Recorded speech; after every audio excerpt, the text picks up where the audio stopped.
Vamos para a próxima pergunta, então, doutora. Agora é a do Mauro Bezerra. Qual o tempo de processo atualmente para quem tem visto F1 estudante casando com um portador de green card obtido através do visto EB3? Existe alguma particularidade que precisa ser vista nesse processo ou é um processo simples de residência por casamento? Processo simples em imigração em época de Trump não existem. Isso daí é uma palavra que foi eliminada. Eu acredito que existem peculiaridades, sim, principalmente porque, nesse momento, todas as entrevistas de green card por casamento têm sido feitas separadas. Antigamente, as entrevistas eram feitas com o que a gente chama de Stokes Interview, e agora está sendo separado. Primeiro entra um e depois entra outro. Eu acho que é ver se trabalhou durante o período do F1, se houve alguma violação, entendeu? É importante lembrar que a pessoa que recebeu o green card por trabalho, o processo dela será avaliado também. Então, se ela recebeu o green card pelo EB3, por uma oferta de trabalho, e não trabalhou na empresa, você pode ter certeza que pode ser uma notificação de investigação. Então, tem peculiaridade, sim. Tá certo. Vamos para a próxima pergunta da Ayane Alvarenga. Lembrando que depois a gente faz no box de comentários, viu? É verdade que algumas entrevistas de green card estão sendo online? Não. Não. Tá certo. Vamos para a próxima pergunta aqui. Agora é da Elbina, Rio de Janeiro. Mãe casada com um americano só pode passar para filhos maiores e casados quando ele possuir a cidadania? Correto? Aí tem outra situação aqui. Ok. Quanto tempo leva todo o processo antes, durante e após a mãe ter cidadania? Esse filho maior é casado com o visto F1, pode aguardar esse procedimento nos Estados Unidos ou é obrigado a voltar ao Brasil? Rapaz. É muita. Então, peraí. Vamos voltar. Vamos voltar. Se eu, Renata, tenho um filho, eu sou cidadã americana, tá? Peraí. Eu, Renata. Minha mãe não é cidadã americana. Eu sou maior de 21 anos, minha mãe é portadora de green card. E minha mãe, portadora de green card, só pode me dar green card se eu for solteira. O processo hoje demora 5 anos, mas ele pode demorar mais ou menos, porque é um sistema de cotas. Essa é a cota na categoria F2B. Filhos maiores de 21 anos e solteiros, filhos de portadores de green card. Se você já é legalmente casado, lembrando que os Estados Unidos não reconhece união estável. Isso não é um casamento. Então, para a lei americana, você é solteiro se você está em união estável, tá? Sua mãe, portadora de green card, não pode passar documento. Ela tem que se tornar cidadã. E daí, esse é o processo que depois que ela se torna cidadã, leva em média 12 anos. E você não pode esperar esse processo nos Estados Unidos, salvo se você tiver um status legal que permita a sua permanência. Agora, o pulo do gato.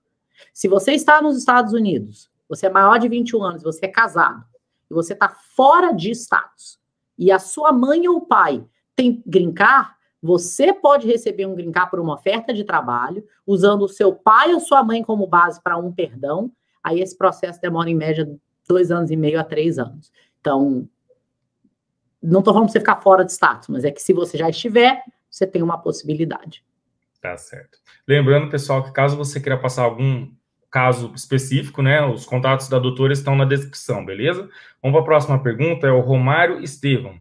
Tem como um imigrante ilegal, sem ter visto de estudante, completamente ilegal, consegue ter uma empresa pagar impostos da empresa que ele abre e depois de um tempo de esforço e dedicação se tornar legal nos Estados Unidos? Sim. Se você abrir uma empresa, ganhar dinheiro, com esforço e dedicação, você vai arrumar uma mulher cidadã americana. Mas, gente, infelizmente ou felizmente, a gente precisa chegar à realidade de que anistia nos Estados Unidos não vai acontecer mais. A gente vive uma outra era. A última lei que as pessoas se referem, que é a lei do Clinton, que foi a 245I, não foi uma anistia. Anistia, se não me engano, a última que passou foi Nixon. Anistia é assim, todo mundo que está dentro dos Estados Unidos tem documento. Todo mundo. Você pode ter matado, roubado, entrado pelo México 30 vezes, usado passaporte falso, todo mundo ganha. Isso é anistia. É um blank check. Anistia hoje, com as restrições de fronteira que o mundo encara hoje não vai existir mais. Não existe uma propensão política. Talvez daqui a 20 anos, mas a nossa geração não acredita que vai acontecer. Então, não adianta a gente especular, porque no Brasil é assim. No Brasil, a lei funciona para pobre. Rico encontra uma maneira. Então, eu acho que quando a gente vê esse comentário, é muito o pensamento nosso de brasileiro, né? Mas como assim? Eu ganhei dinheiro. O governo americano fala para você, meu querido, bom para você. Tomara que você tenha juntado dinheiro, tomara que você tenha se precavido. O dinheiro, se você cometeu uma violação, não vai comprar a você um lugar na frente da fila. Eu acho que é certo. Não, eu não vou dizer que é certo, porque eu vejo pessoas que vêm para cá e que de fato contribuem, e daí você vê um bando de encostado, que é cidadão americano, que não faz chongas para merecer aquele documento. Mas a questão da lei, viver numa sociedade de leis, é um sonho quando a lei é em nosso favor, mas se torna um problema quando ela não funciona a nosso favor. Mas essa é a lei, é imparcial, ela indifere da nossa posição social, da nossa situação econômica, é o preço a se pagar. Tá certo. O Henrique Hipólito falou o seguinte: boa tarde, doutora. A senhora trabalha com o EB3? Se sim, tem alguma parceria para vagas de trabalho? Gente, se eu pudesse fazer parceria para vaga de trabalho, eu estava fazendo essa live no meu iate, no Mediterrâneo agora. Essa fonte não existe. Se existisse, o Roger já está aqui há algum tempo, o Roger, como youtuber, uma pessoa que passa informação, sabe que nos canais obscuros do WhatsApp, né, tem sempre uma criatura mítica que aparece que alguém vende a vaga, e eu já ouvi falar de empresas que vendem a vaga.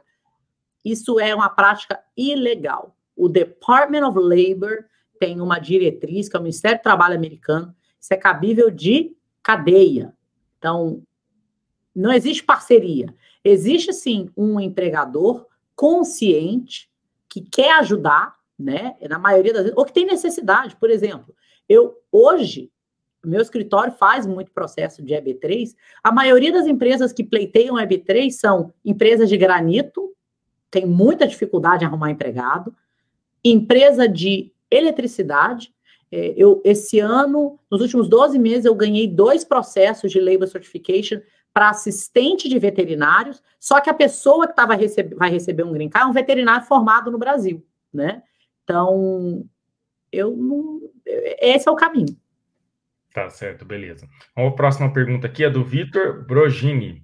Olá, estou em processo EB2 em andamento e atualmente com o B1, com residência alugada, ITIN number, conta em banco, emprego registrado e uma empresa americana, e um work permit por conta do processo EB2. Nesse tempo da pandemia, dá para entrar com tudo isso na imigração, passando quarentena em algum outro lugar? Exemplo, México. Isso pode atrapalhar meu EB2, algum problema futuro? Se você está entrando nos Estados Unidos com o seu travel document, com sua autorização de viagem, eu não vejo qual é o problema. Essa questão da pandemia e da restrição de entrada, é preciso entender o seguinte: nem o próprio governo conseguiu fazer muito sentido dessas questões de entrada, tá? A proclamação que foi emitida pelo governo foi uma proclamação redigida de uma forma inadequada, e o CBP, que é o Customs and Border Patrol, que é quem controla a entrada e saída de imigrantes ou de indivíduos, né, nos aeroportos e pontos de entrada, tem sido muito ruim. Eu vi alguns relatos de brasileiros que estavam chegando no México e o México estava rejeitando a entrada dessas pessoas. Daí você tem as companhias aéreas que não querem que você embarque, né? Porque a companhia aérea pode proibir a sua embarcação. Não sei se vocês sabem, mas quando você embarca num voo e chega nos Estados Unidos, você é mandado de volta, a companhia aérea paga uma multa. Então, eu acho que hoje, quem está dentro dos Estados Unidos, a não ser que seja uma necessidade, deve ficar aqui. Não deve ficar correndo risco de sair. Eu, infelizmente, vou ter que ir ao Brasil por uma necessidade pessoal, é algo de essencial para minha família, mas eu estou indo com medo de, no momento que eu estiver lá, eu ficar presa fora dos Estados Unidos. né? Infelizmente, é algo que pode acontecer. Eu, como cidadão americano. Tá certo. Vamos para um superchat aqui, doutora. Quando eles mandam superchat, eu leio aqui. Tá. Foi o perfil Angry Dog, ele mandou R$10, muito obrigado. Olá, doutora. Eu gostaria de saber o que eu poderia fazer para começar a minha vida de forma legal nos Estados Unidos. Por onde eu começo, estudos, trabalho, tenho 29 anos e estudo Direito no Brasil. Olha, eu acho que hoje, e eu sei que talvez não seja a resposta, e eu sei que você contribuiu seus R$10 para o canal, mas eu vou te dar uma dica que talvez vai valer muito mais do que esses R$10.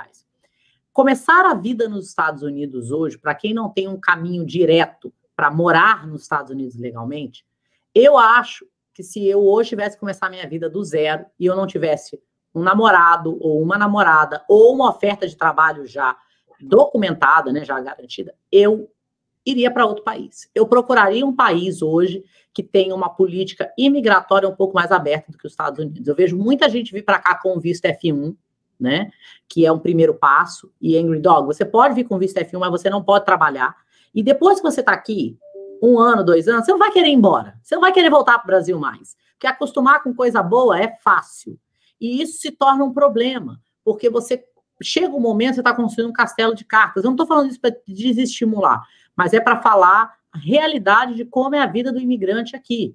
Tem muita gente que vem para os Estados Unidos e vem de uma facilidade de permanência que não existe. Não existe. Hoje, quantos milhões de indocumentados existem nos Estados Unidos? Muita gente vem para os Estados Unidos e acaba ficando de forma irregular, não é por falta sei lá, de esperteza, é porque não há opção. Então, eu acho, sim, que se você está aberto a morar fora do Brasil, o primeiro passo que você tem que tomar é qual é o país que eu vou ter qualidade de vida e que eu vou ser benquisto nesse país. Então, Austrália, Canadá, Portugal, as pessoas têm no Brasil uma percepção de que só se fica rico nos Estados Unidos e que só tem sucesso, que só é bom. Gente, a Europa é maravilhosa, é claro, tem dificuldades que são pertinentes à vida na Europa, mas os Estados Unidos também não é essa perfeição, não. Tem um monte de gente que está botando vídeo aí na internet de carrão, mas está tudo com o carro devendo, está tudo sem dinheiro. Eu acho que é preciso a gente ter uma conversa um pouco mais realista sobre o que é viver nos Estados Unidos. É melhor do que viver no Brasil? Não tenha dúvida. Quem fala que não está contando história para boi dormir. Mas viver nos Estados Unidos fora de status é difícil. Em muitas circunstâncias é humilhante. Não é porque você vai ter que fazer subemprego, trabalho braçal. Subemprego é não ter dinheiro. Mas é porque você chega num momento, você é estudante de direito, que a sua alma começa a pedir mais. Você vê as oportunidades, você quer agarrar as oportunidades, e é frustrante você não poder por causa do documento. E é difícil, eu passei por isso. Então, eu acho que Angry Dog, rapaz, você está estudando direito, veja como é validar o seu diploma em Portugal. Quem sabe o caminho para os Estados Unidos não é uma curva e não uma reta. Se você tem um sonho, penteie o seu cabelo, tira uma boa foto, amigo, e cai no Tinder. É o que eu posso te dizer. Tá certo. É até interessante falar sobre isso, doutor. Eu vou falar bem rapidinho, mas esses dias eu estava falando com um moço no Instagram, numa live, e ele falou que conheceu uma americana aqui na Califórnia, se não me engano, ela mora em Fresno, e ele está no Brasil. E eles já estão vendo tudo para ele vir com visto de noivo e vão se casar aqui. Então, existe possibilidade. Muitas pessoas estão querendo brasileiros, né? Até gente, é aquela coisa, né? Olha, homem brasileiro só não casa com uma americana se ele já tiver morrido, esquecido de tombar. Porque os homens americanos são tudo parado, as americanas estão doidas para casar, entendeu? Cai dentro, mostra o que o Brasil tem de melhor, usa o seu charme. Vamos que vamos. Tá certo. Bom, ó, eu quero agradecer o Rodrigo S.E. aqui, ele mandou um superchat de R$10, muito obrigado. Ele falou assim, ó, só quero agradecer o Roger e a doutora, obrigado por ajudar a comunidade. Muito obrigado, cara. Vamos para a próxima pergunta aqui, ó. A Lidiane Costa Francisco. Para uma família, pais e 2 filhos que estão fora de status com um filho americano, qual seria a maneira de se regularizar aqui nos Estados Unidos?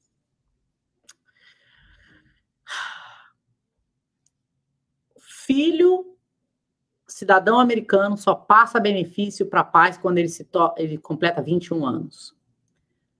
Eu vou deixar um apelo para vocês aqui.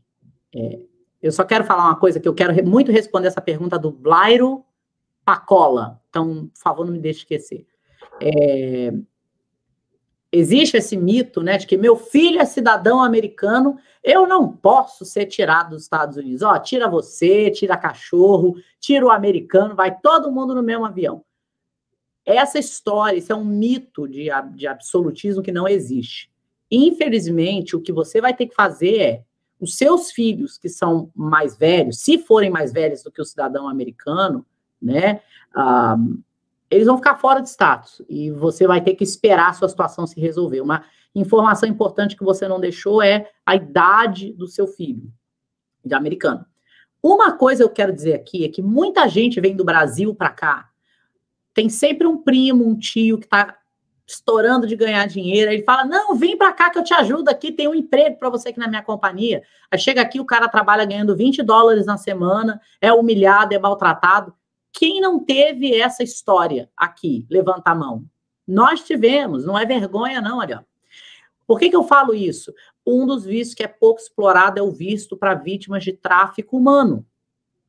Vítimas de tráfico humano não é só quem é amarrado e é vendido no escravo sexual. São pessoas que vêm para os Estados Unidos enganados, ludibriados, incentivados por uma falsa oferta de trabalho, que não são pagos dentro da renda oficial, né? Principalmente o pessoal que vem para ser empregada, para ser babá, que vem para cá para ser, sabe, escravizada mesmo. As histórias que a gente ouve aqui no escritório são deprimentes. Então, eu acho que falar assim, o meu filho tem cidadão americano, vai me dar documento? Só com 21. Mas vamos explorar outras possibilidades. Você veio para cá induzido por uma oferta de trabalho? Você já foi vítima de algum crime? Porque eu acho que esses são os dois pontos que eu mais ouço, né? Pessoas que talvez qualificam para visto T ou para visto U e que não correm atrás dos benefícios. A doutora conhece algo sobre o visto S? Sim, o visto S é um unicórnio. É raríssimo. O visto S é o Snitch Visa, né? O visto de dedo duro. É um green card que é feito pelo governo, são pouquíssimos green cards são emitidos por ano, os advogados não se envolvem no processo, mas são reservados a pessoas que trabalham junto com alguma agência governamental auxiliando em investigação de grande escala, né? É raro conseguir. E eu acho que é uma coisa, pessoal que está fora de status, que está com algum contato em delação em algum crime, gente, o momento de correr atrás de um benefício imigratório não é depois que você conta, é antes. Porque depois que você contar, o cara fala, ok, tchau, não preciso mais de você. Aí você fica lá chupando o dedo. Vai procurar um advogado, vai procurar algum tipo de orientação. Advogado não é bicho-papão. O trabalho de um advogado é proteger você, é argumentar por você. Advogado é ser humano. É óbvio que advogado comete erro, que aí agora o chat explode aqui. Mas minha advogada, eu ligo lá e minha advogada não atende. Ou a minha advogada não me responde. Ou o meu advogado não faz isso. O advogado de imigração, ele é um profissional que ele atua com uma situação de extremo estresse para o cliente. Extremo. Porque você está ansioso, você quer autorização de trabalho, você quer saber o prazo, ele está lutando contra o governo. Eu acho que é preciso falar dessas coisas abertamente, porque a relação advogado-cliente nos Estados Unidos não é novela das 8 do Brasil. Porque no Brasil, 3 horas da manhã, né, José Maia está lá vestido de advogado e você fala, ligue para o meu advogado, e José Maia já atende o telefone. Nos Estados Unidos não funciona assim. E não é com advogado brasileiro, nem advogado americano, tem todo um protocolo. Isso não quer dizer que aquele profissional não é comprometido em lutar por você, entendeu? Em chegar ao resultado final. Vai procurar um advogado, não precisa ser eu, não precisa ser nenhuma pessoa que aparece aqui no canal do Roger, eu espero que seja, porque representar um cliente é um privilégio, é uma honra, principalmente para alguém que foi imigrante indocumentada como eu, mas procura alguém que você confia, que é licenciado e vai saber dos seus direitos. Tá certo. Agora, eu queria só responder, eu sei que tem uns... Gostei desse negócio aqui de super pergunta, rapaz. É legal, a gente pode fazer mais vezes, não tem problema não. Pode deixar que o pessoal que reclamou da minha camisa vermelha, da próxima vez eu venho com uma outra. Escolhe a cor aí que eu venho. Mas é que um rapaz, o Plábio, né? Clairo Pacola. Ele perguntou se tem como ganhar green card depois de estar divorciado. O que eu mais vejo no meu escritório é caso de pessoas que foram vítimas de violência doméstica. E violência doméstica não é só bater. Violência doméstica é tá te extorquindo dinheiro, faz chacota de você quando você fala porque você tem um sotaque, força você a ter certas condutas sexuais que você não quer fazer, mas faz aquilo pressionando você pelo seu documento. Isso dentre outras várias situações, né? Mesmo que você já esteja divorciado, até 2 anos da data do seu divórcio, você pode sim iniciar um pleito de green card como vítima de violência doméstica. E importante, não faz diferença se você ficou casado um dia ou 10 anos. Não faz diferença se a violência foi contínua ou uma instância. É claro que cada caso é um caso, mas não perca vítima de violência doméstica, o cônjuge não fica sabendo, ele não é notificado, ele não é indiciado. Mas eu não tenho prova. É claro, o abusador não deixa provas, né? Esse é o mecanismo do abuso. Então, antes de você tomar as conclusões, vá procurar um advogado. Vá procurar alguém que entenda de caso de violência doméstica. Quero falar isso rapidamente. Eu ganhei o meu documento por casamento, né, com meu primeiro marido, e eu vivi um casamento extremamente abusivo, e eu fui a um advogado na época, eu ganhei o meu green card de 2 anos, já podia ter feito até visto U, porque a coisa era feia mesmo. E eu fui a um advogado, porque eu já estava num nível de desespero, assim, imenso, e você ficar ouvindo Claro, eu não vim para cá advogada. Gente, limpei chão, trabalhei na construção, lavei janela. O que mais que eu fiz aqui? Car wash. Enfim, eu fui a um advogado que falou para mim que como o meu primeiro marido não me batia, eu não era vítima de violência doméstica. E isso não é verdade. Procura alguém que entende de violência doméstica. Você não precisa sofrer sozinho, tá? Então, e lembrando que homem também, né? Relação homem homossexual, ou se o homem está sofrendo da mulher também, que geralmente é o inverso, né? 70% dos meus clientes vítimas de violência doméstica são homens. E desses 70%, eu diria que é uma porcentagem bem igual de abuso em casamentos heteroafetivos e homoafetivos.